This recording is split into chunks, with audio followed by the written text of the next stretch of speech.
इंदसदवंदियाणं तिहुवणहिदमधुरविसदवकाणम् अन्तातीदगुणाणं नमो जिनाणं जिदववाणं। कुंदकुंदाचार्य भगवान की जय।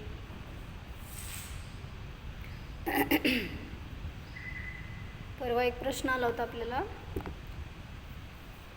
क्या प्रश्न था परसों? क्षायिक चारित्र अगर कहाँ पे प्रकट होता है? क्षायिक चारित्र बोलो या यथाख्यात चारित्र बोलो? 11वें गुणस्थान में यथाख्यात चारित्र प्रकट होता है।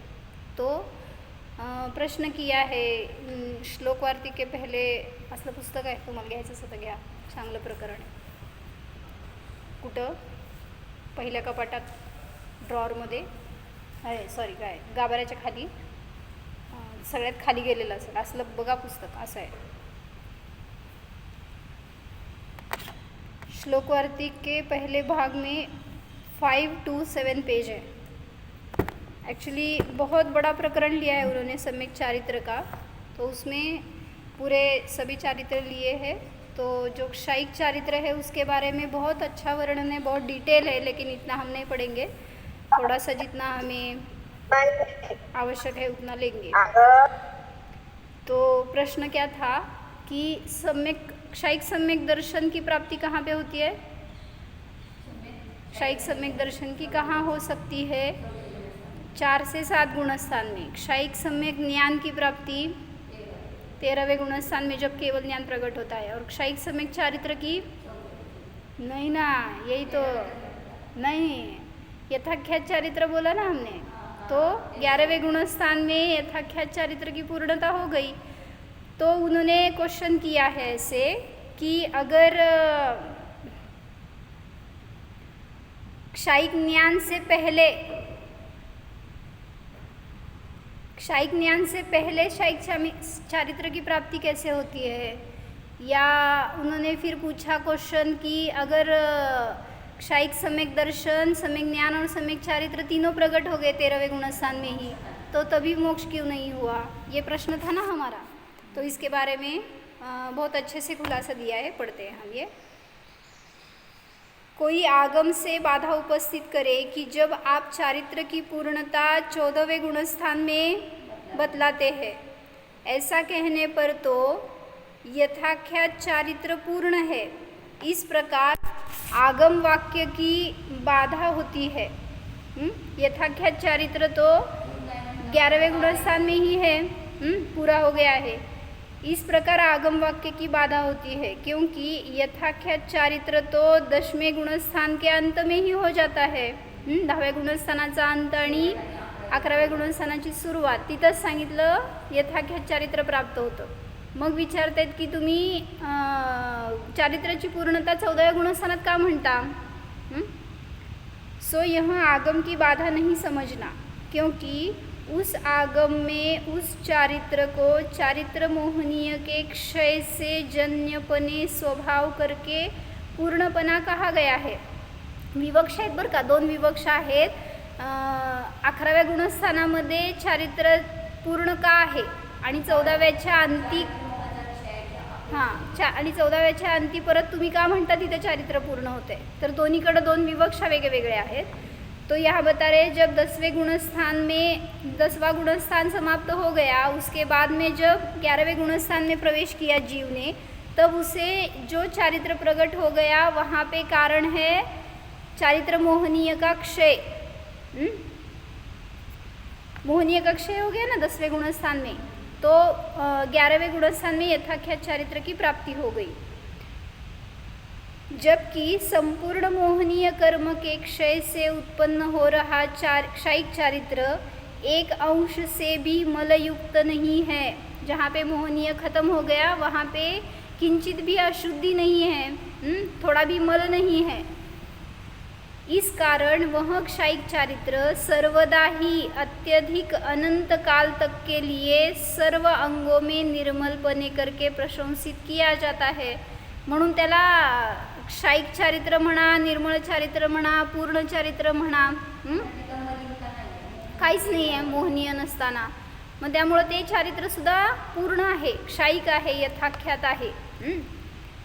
कोई यहाँ पूछता है कि क्यों जी फिर वह चारित्र क्षयोपशम से होने वाले अपूर्ण ज्ञानों से ही उत्पन्न होता हुआ तो भी संपूर्ण कैसे हो सकता है? समजलं काय म्हणले?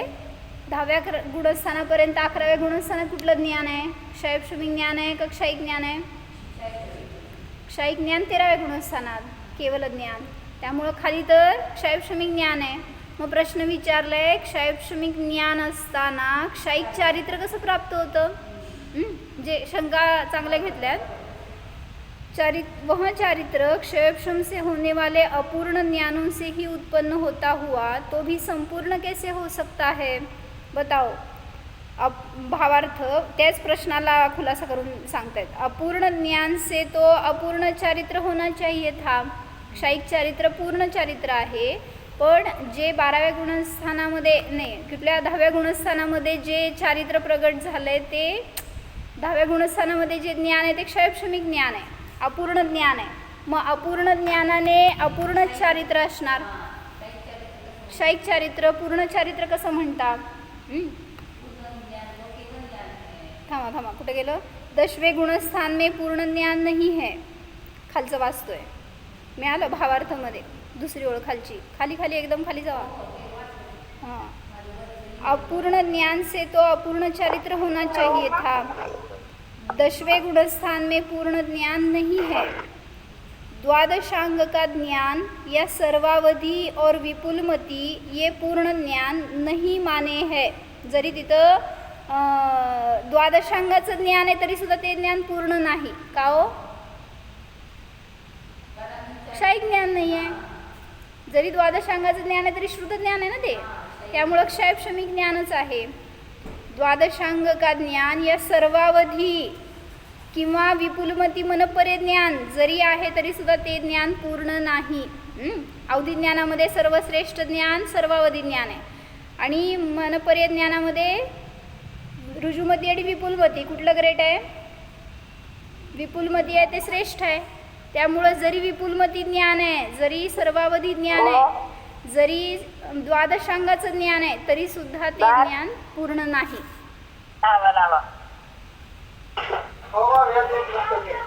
माझा ऐकणार नाही, सगळ्यांचा ऐकवणार।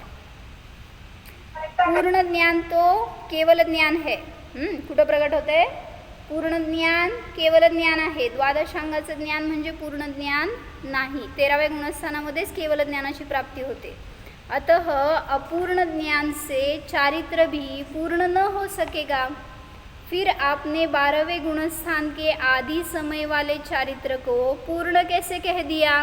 खूप छान शंका समाधान घेतलंय, जरासं उपयोग ठेवला तर कळेल तुम्हाला। बाकीचं काय काम करत असा तर थोडंसं थांबा, श्लोकवार्तिक आहे हे, त्यामुळं त्यांनी एवढे चांगले शंका समाधान घेतलेत। आणि मिळालं पुस्तक काय PDF तुम्हाला तर प्रकरण छान आहे, वाचून काढा।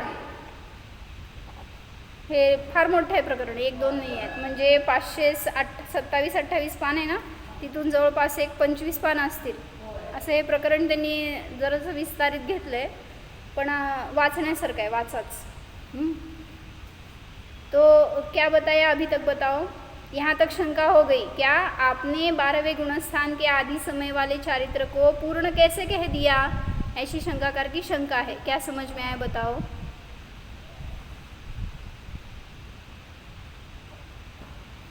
बोल सोनल, बोल। 12वें गुणस्थानाचे के पहले समय में चारित्र कैसे कह दिया? क्योंकि जहाँ पे चारित्र बोलने का सब कर्म का क्षय हो गया, इस हिसाब से वहाँ पे कहा था कि क्षयिक चारित्र, तो 12वें के पहले समय में क्यों नहीं कह रहे? नहीं, क्या आप लेट ज्वाइन हुए हो? ठीक है, कोण आहे? सोनल बोल, काय बोलले? म्हणजे 10व्या-11व्या गुणस्थानामध्ये 11व्या गुणस्थानामध्ये ज्ञानाची पूर्णता नाहीये, मग तिथं चारित्र पूर्ण का सांगितलं? कारण तिथं क्षयोपशमी ज्ञान आहे, कितीही ते ज्ञान श्रेष्ठ असलं तरी सुद्धा त्याच्यामध्ये पूर्णता नाही। क्षयोपशम ज्ञान हे आवरणयुक्त ज्ञान आहे, अपूर्ण ज्ञान आहे।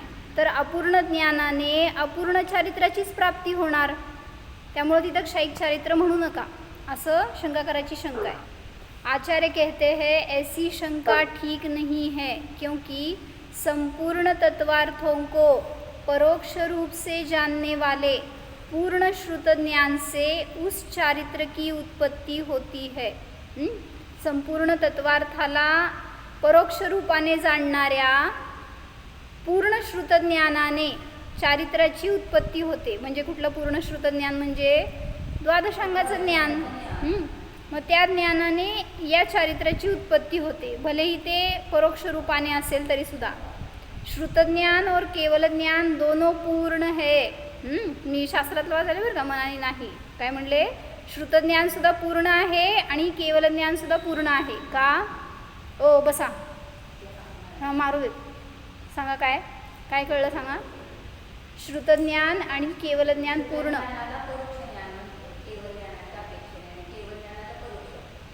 केवल ज्ञानाला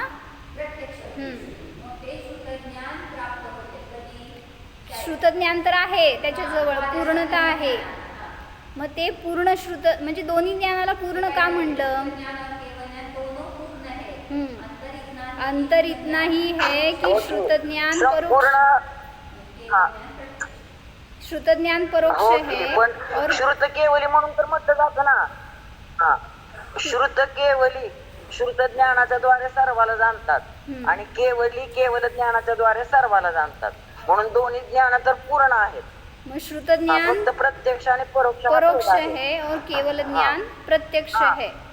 प्रत्यक्ष आहे. म्हणून शास्त्रामध्ये सांगितलंय सुद केवलम च नाणम दोन्ही विसरिसा आणि होंती बोहादो. सुदनाणम च परोक्षम पच्चखम केवलम नाणम. श्रुतज्ञान आणि केवल ज्ञान हे दोन्ही ज्ञान सरिसा आणि होंती समान आहेत, सदृश आहेत.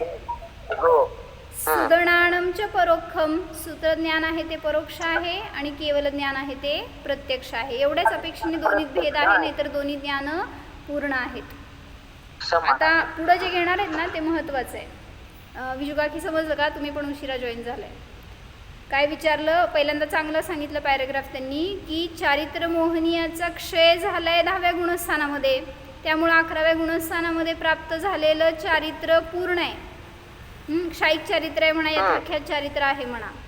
मग त्यांनी प्रश्न विचारला की क्षयक्षम ज्ञानाच्या द्वारे क्षयिक चारित्राची प्राप्ती कशी होते? तर तिथं परत उत्तर दिलं की काय बाधा नाही आहे, कारण श्रुतज्ञान सुद्धा पूर्ण आहे. फक्त परोक्ष रूपाने पूर्ण म्हणलं गेलं केवल ज्ञानाच्या अपेक्षेने. आता पुढं सांगतायत की जबकि 12वें गुणस्थान का चारित्र पूर्ण श्रुत ज्ञान से उत्पन्न हुआ है, तो फिर उस ही कारण से 12वें गुणस्थान के उस चारित्र को सर्व प्रकार से पूर्ण ही क्यों नहीं कह दिया जावे? 12व्या गुणस्थानामध्ये पण जे चारित्र आहे त्याला मग सर्व रूपाने पूर्ण का नाही म्हणत तुम्ही? केवल ज्ञान से चारित्र में क्या कार्य होना शेष है? केवल ज्ञान काय करणार आहे हो तुमच्या चारित्राला? म्हणजे तुम्ही म्हणताय की 14व्याच्या अंती क्षयिक चारित्र प्राप्त होतं, तर त्यांनी विचारलं 12व्या गुणस्थानातच आहे तर तिथंच म्हणा ना मग क्षयिक चारित्र आहे असं. केवल ज्ञान येऊन त्या चारित्रामध्ये काय अजून फरक करणार आहे, असं शंका आहे शंकाकाराची. एकच मिनिट. हां, पेज नंबर आणि पुस्तक नंबर. श्लोक वार्तिकचं पहिलं पुस्तक आहे, पान नंबर 528 आहे. इस प्रकार कहना तो ठीक नहीं है. काका काय महत्त्वाचं वाटलेलं लिहा की आपल्याला नाही कळणार आहे हे सगळं. काय म्हणले? 12व्या गुणस्थानामध्ये असलेलं चारित्र पूर्ण चारित्र का नाही म्हणायचं? केवल ज्ञान येऊन त्या चारित्रामध्ये अजून काय ॲड करणार आहे किंवा अजून काय वेगळं होणार आहे त्याला? क्या होना शेष है? इस प्रकार कहना तो ठीक नहीं है, क्योंकि अपने अंशों में तो चारित्र पूर्ण है, किंतु उस चारित्र के कतिपय विलक्षण स्वभाव उस पूर्ण श्रुत ज्ञान के पश्चात उत्पन्न नहीं होते. काय म्हणले?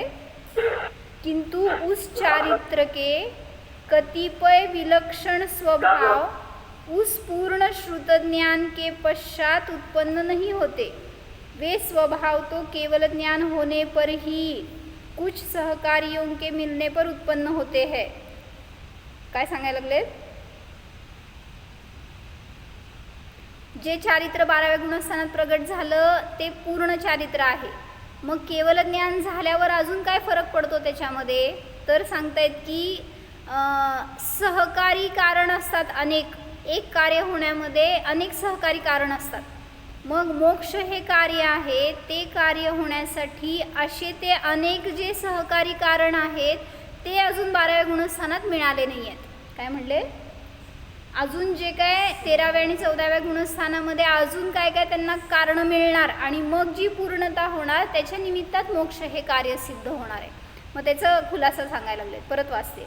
अपने अंशों में तो चारित्र पूर्ण है, किंतु उस चारित्र के कतिपय विलक्षण स्वभाव उस पूर्ण श्रुतज्ञान के पश्चात उत्पन्न नहीं होते.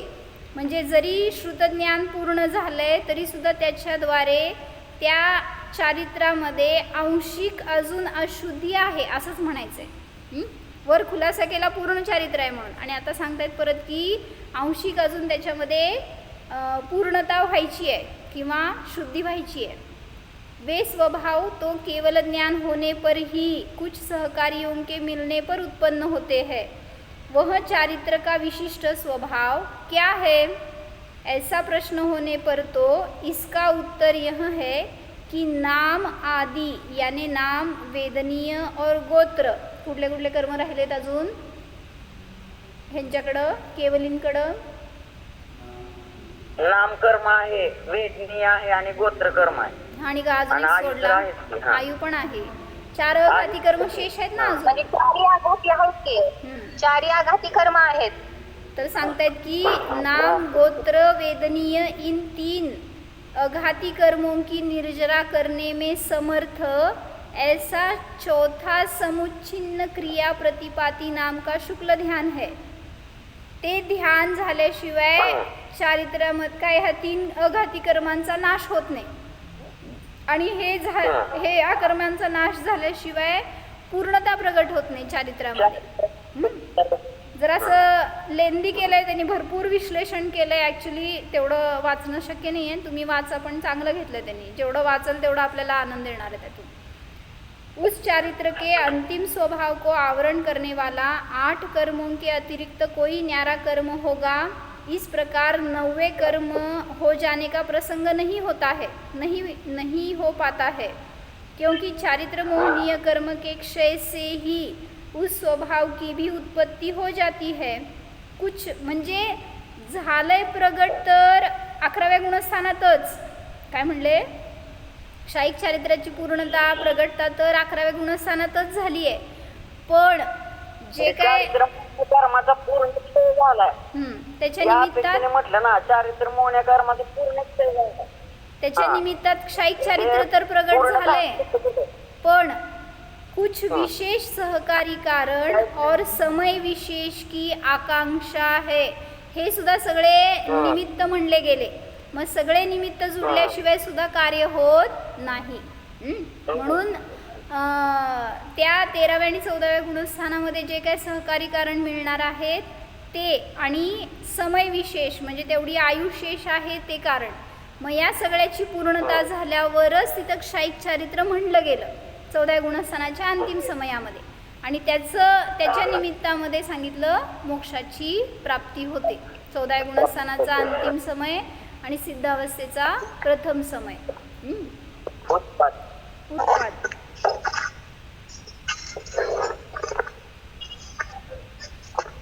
आता भरपूर घेतले त्यांनी, तर ते तुम्ही वाचा. अजून एक थोडं चांगलं प्रकरण घेतलंय ते 536 पानावर काहीतरी आहे.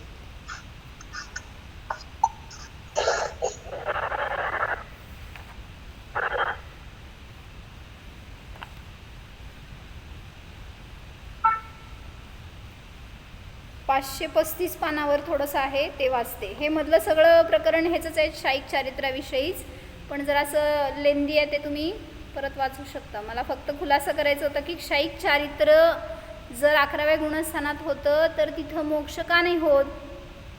म्हणजे त्यांनी शंका विचारून समाधान केलंय की रत्नत्रयाची प्राप्ती झाली त्यांना. कुठं? 13व्या गुणस्थानातच रत्नत्रय प्राप्त झालं.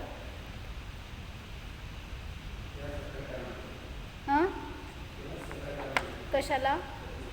रत्नत्रय हे मूळ कारण. सहकारी कारण म्हणजे काय? 8 कर्मांचा नाश, 4थं शुक्ल ध्यान, आयुकर्माची पूर्णता, हे सगळे कारण सहकारी कारण म्हणायची. तेवढा समय विशेष जो काय लागणार आहे तो काळ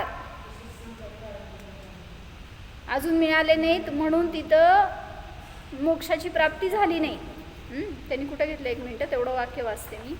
रत्नत्रयाची पूर्णता तर झाली आहे, पण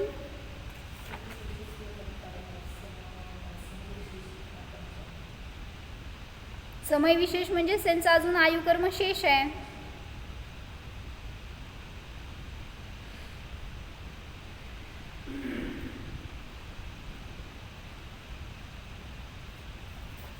बरं, तुम्ही वाचलं तर कळेल तुम्हाला. त्यात त्यांनी घेतले तिन्ही पण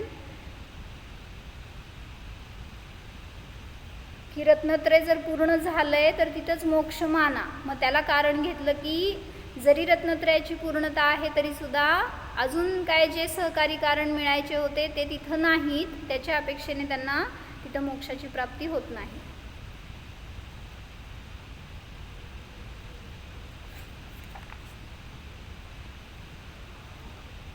बरं, मी हे एक पॅरेग्राफ वाचते, काय आले त्याच्यामध्ये ते ऐका. 535 पानावर खालचं पॅरेग्राफ है. जबकि अघातियों की निर्जरा करने वाली शक्ति का प्रतिबंधक जैन लोग चारित्र मोहनियों को मानेंगे तो 12वें गुणस्थान के पहले समय में वह शक्ति प्रकट हो जानी चाहिए. इस प्रकार का प्रसंग हो जाना भी नहीं कहना चाहिए. म्हणजे काय म्हणायचं आहे? चारित्र मोहनीय कर्मच जर तुमचा अडथळा करणार होता क्षयिक चारित्र्यामध्ये तर 12व्या गुणस्थानामध्ये त्यांना क्षयिक चारित्र मानायला पाहिजे होतं. अघातीयांची निर्जरेचं कारण संपलं ना.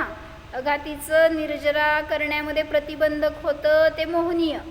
त्या मोहनीयाचा नाश झाला तर तिथं 12व्यातच क्षयिक चारित्र माना. पण असं मानता येत नाही, क्योंकि संपूर्ण कार्यों के प्रति अवश्य अपेक्षा करने योग्य काल विशेष सहकारी कारण माना गया है. काय म्हणले? सहकारी कारण काय आहे? काळ विशेष, तेवढा काळ जायलाच पाहिजे. म्हणून म्हणलं ना, केवल ज्ञान होण्यापूर्वी फक्त अंतर्मुहूर्तच गेला होता की क्षयिक चारित्र प्रगट झालं होतं. बरोबर आहे का? काय म्हणले? केवल ज्ञान होण्यापूर्वी अंतर्मुहूर्तच पूर्वी क्षयिक चारित्र प्रगट झालंय. तरी सुद्धा तिथं मोक्ष होणार नाही. कारण 13व्या गुणस्थानाचा काळ किती आहे? त्यांच्या आयुवर डिपेंड आहे.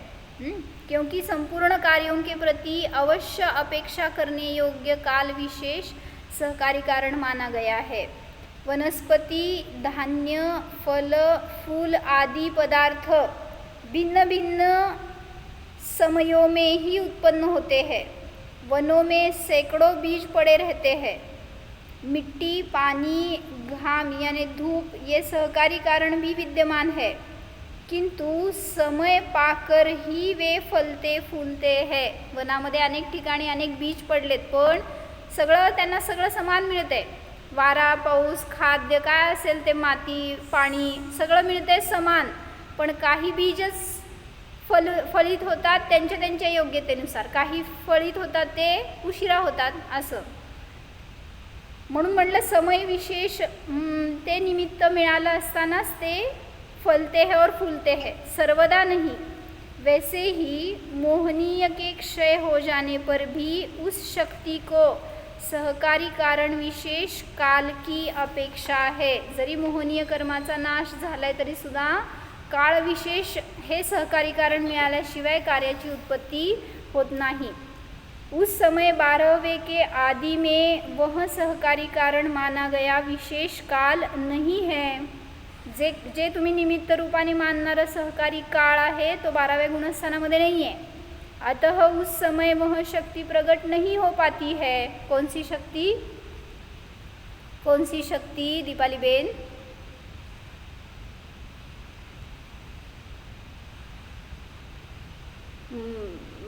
कोण आहे माझ्यासमोर? क्षयिक चारित्र प्रकट करने की नाही, क्षयिक चारित्र प्रकट झालंय.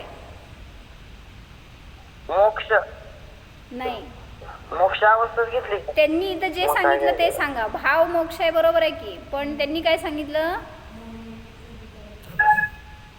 तुम्ही नाही आहे माझ्यासमोर सांगायला महत्वाचं प्रकरण आहे, जर असं सिरियसली ऐका की 12वें के अंत में जो कर्म जाने वाले हैं वो हिसाब से वो नहीं गया. अघाती कर्मों को नष्ट करने वाली शक्ती, अघाती कर्मांची प्रतिबंधक असणारी शक्ती ती कुठं प्रगट होती आहे तर सांगतायत काळ विशेष त्याला कारण है, सहकारी कारण.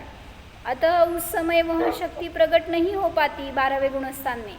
नाम गोत्र आयु और वेदनीय कर्मों की समूल निर्जरा करने वाली शक्ति का प्रधान कारण तो मोहनीय कर्म का क्षय ही है, किंतु वह मोह क्षय अयोग केवली नामक 14वें गुणस्थान के अंतिम के निकट हो रहे उपांत्य समय और अंतिम समय रूप सहकारी कारण के बिना उस शक्ति को पूर्ण रीत्या प्रकट करने के लिए समर्थ नहीं है. खूप छान प्रकरण आहे, मला छान वाटलं. तुम्हाला किती कळलं सांगा. काव्या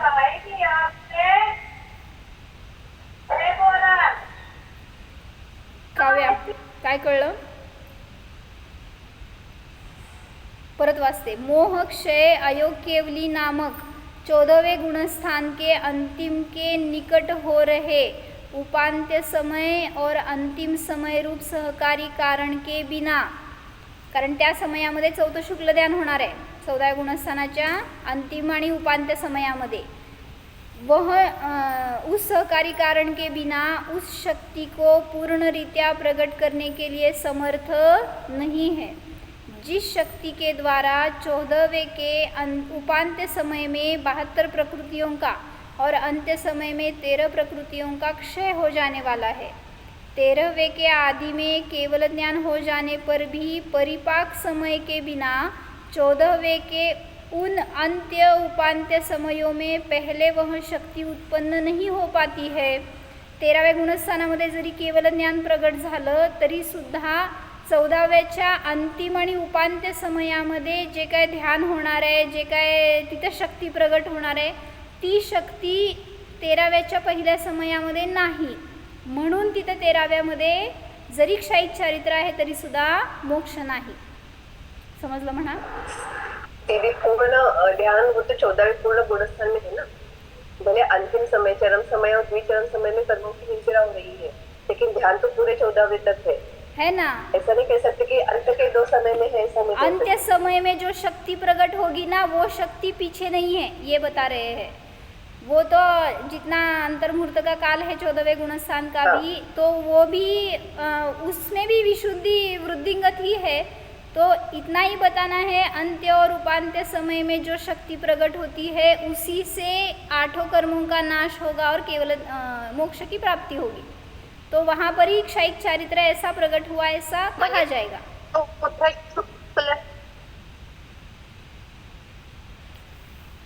परत वाचते तेवढे 2 वाक्य महत्वाचे.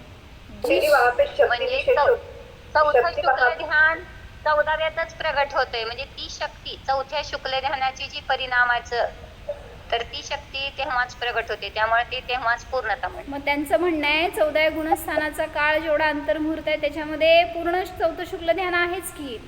शेवटचा समयच का सांगताय तुम्ही, अंत्य आणि उपांत्य समयच का म्हणताय. तर जे काय ते अ इ उ रू रू एवढा काळ आहे ना 14व्या गुणस्थानाचा, त्याच्यामध्ये सुद्धा जे शेवटच्या समयामध्ये असणारी शक्ती आहे ती प्रथम समयांमध्ये नाही असं समजून घ्या. त्यामुळं त्या समयातल्या शक्तीच्या निमित्तातच 4 अघाती कर्मांचा नाश होणार आणि मोक्षाची प्राप्ती होणार. काय म्हणताय? हो म्हणा.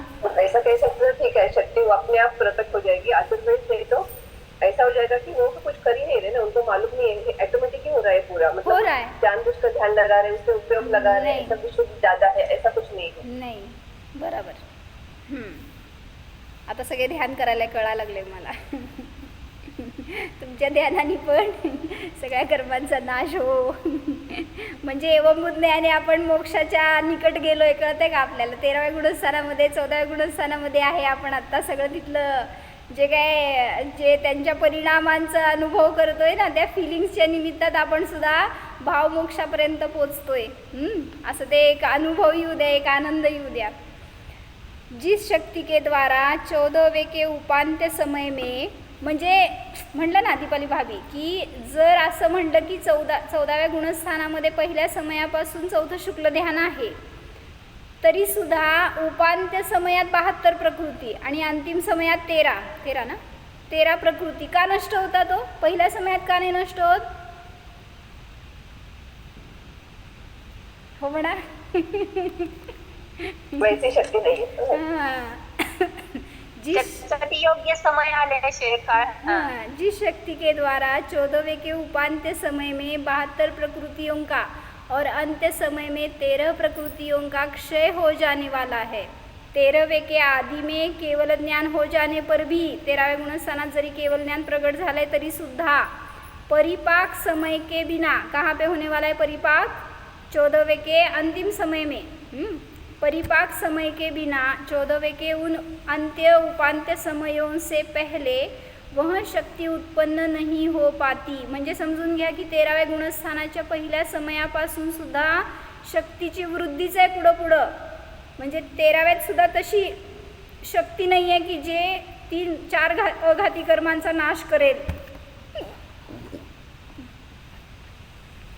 म्हणून म्हणलं 14व्याच्या अंतिम समयामध्ये ती शक्ति उत्पन्न होते. इस कारण मोह क्षय के निमित्त से हो जाने वाली भी वह शक्ति क्षीण कषाय नामक 12वें गुणस्थान के पहले समय में प्रगट नहीं होती है. समज प्रकरण काय चाललंय? 11व्या गुणस्थानामध्ये एक शाईक चारित्र प्रगट होते, पण तिथं मोक्ष होत नाही. मग 13व्या गुणस्थानामध्ये शाईक ज्ञान प्राप्त झालं. मग तिन्ही श्रद्धा ज्ञान चारित्राची पूर्णता 13व्या गुणस्थानाच्या पहिल्या समयातच झाली.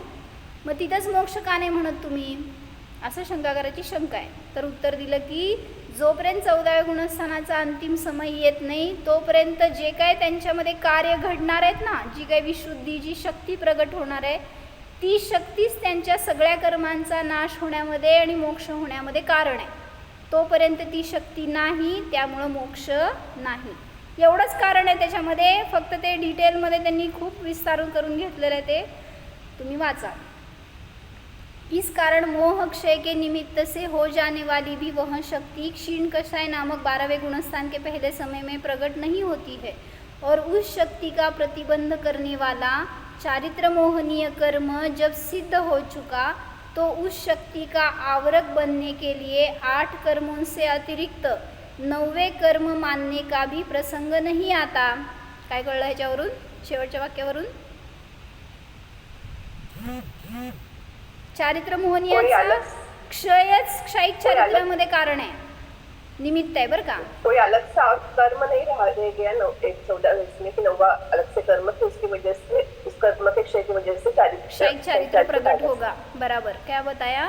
असं कुठलं 9वं कर्म नाही आहे की जे तुम्हाला क्षयिक चारित्र प्राप्त झालं तरी सुद्धा अडवतंय. असं फक्त सांगतायत की सहकारी कारण नाही आहेत त्या योग्य, त्यामुळं तिथं ती शक्ती प्रगट नाही आहे, तशी विशुद्धी नाही आहे म्हणा की ज्याच्या निमित्तामध्ये सगळ्या कर्मांचा अभाव होऊन मोक्ष होईल. ती प्रगट होते 14व्या गुणस्थानाच्या अंतिम समयात. आता सगळ्या या डिस्कशनचं सारांश सांगायला लागले. 2-3 मिनिट आहेत फक्त माझ्याकडं. मोहनीय कर्म के क्षय से जन्य होने की अपेक्षा से यद्यपि क्षयिक चारित्र 12वें की आदि में संपूर्ण भी हो चुका है, किंतु अव्यवहित उत्तर काल में मोक्ष को प्राप्त कराने के लिए वह समर्थ नहीं है. 12वें गुणस्थान में जो चारित्र प्रकट हो गया वो चारित्र मोक्ष होने में समर्थ नहीं है मोक्ष कराने के लिए, क्योंकि सहकारी कारण कहे गए काल विशेष आदि की उसको अपेक्षा है. काल विशेष आदीमध्ये काय काय घ्यायचं हे तुम्ही मला अजून चिंतन करून सांगा. काल विशेष अजून काय काय असे सहकारी कारण घ्यायचे की ज्याच्या निमित्तामध्ये मोक्ष होतोय. क्योंकि सहकारी कारण कहे गए काल विशेष आदि की उसको अपेक्षा है. केवल ज्ञान से पहले काल में होने वाला चारित्र तो कारक हेतु ही नहीं है, क्योंकि मोक्ष के कारक हेतु तीनों रत्न तो माने गए हैं. वहाँ दो ही है. कुठं? 12व्या गुणस्थानामध्ये क्षयिक सम्यक दर्शन आहे, क्षयिक चारित्र आहे, पण क्षयिक ज्ञान नाही आहे. हाँ, केवल ज्ञान के उत्तर काल में होने वाला तो वह चारित्र जब अपने अंशों में अपने अनुषांगिक स्वभावों से परिपूर्ण हो जाएगा. शाईक सम्यक दर्शन, सम्यक ज्ञान, सम्यक चारित्र तीनही प्रकट झाले एक शाईक पूर्ण रूपाने, तो 14वें के अंत में साक्षात मोक्ष का कारण हो जाता है. अतः पूर्ण चारित्र का कारण केवल ज्ञान है.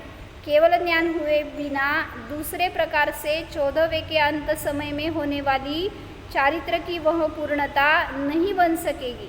ऐसा होने पर केवल ज्ञान के विद्यमान होते हुए भी पूर्ण चारित्र विकल्पनीय समजा जाता है. जरी तिथं पूर्ण चारित्र आहे तरी सुद्धा ते मोक्षाला कारण नाही. काय म्हणताय? कळलं ना काय सांगितलं?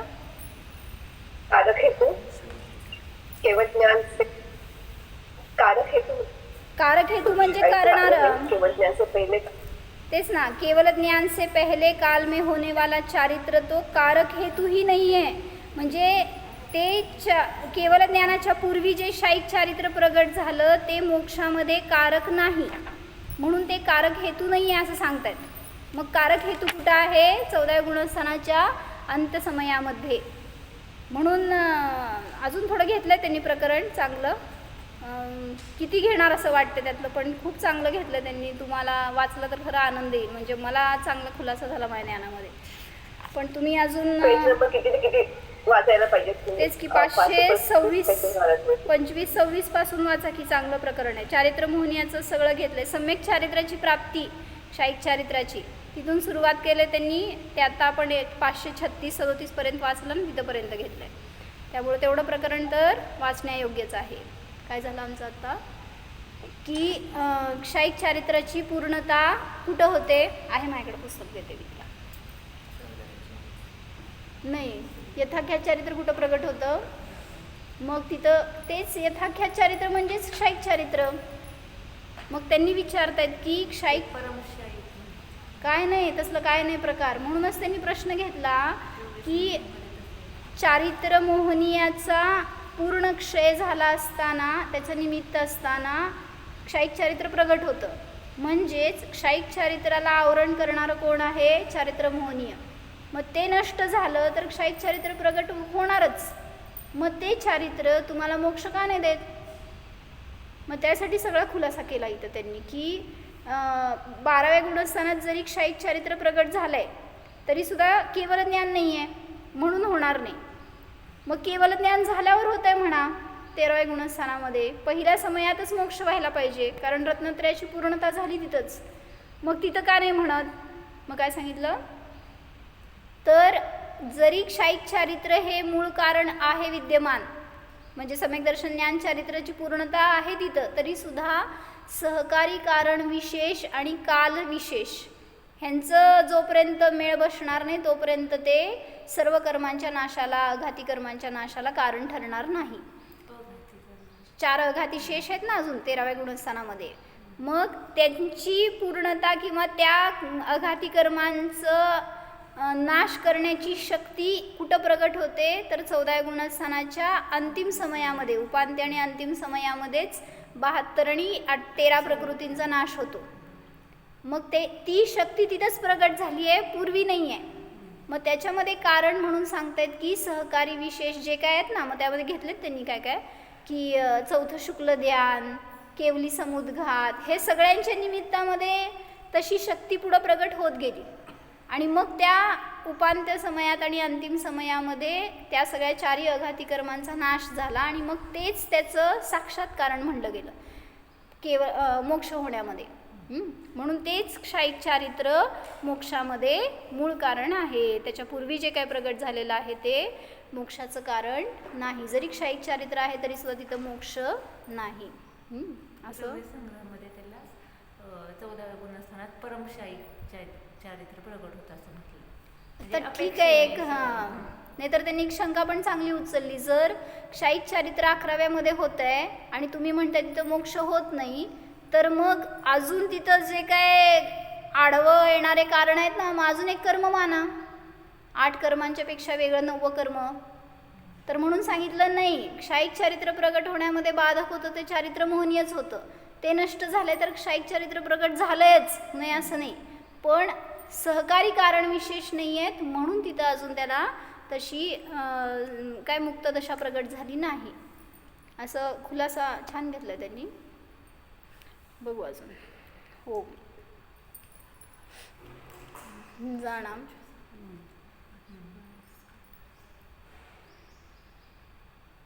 हामी चारित्र संपन्न, केवल ज्ञान संपन्न, रत्नत्रय संपन्न शुद्ध जीव आहे.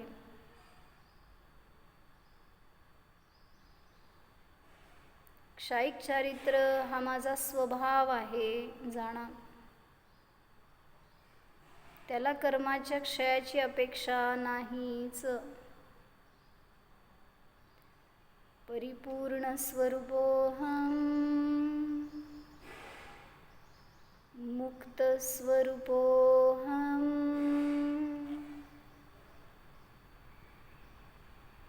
कर्ममलरहितोऽहम्.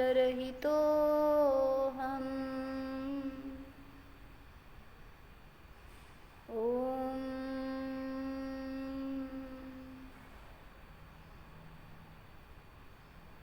विसर्जन.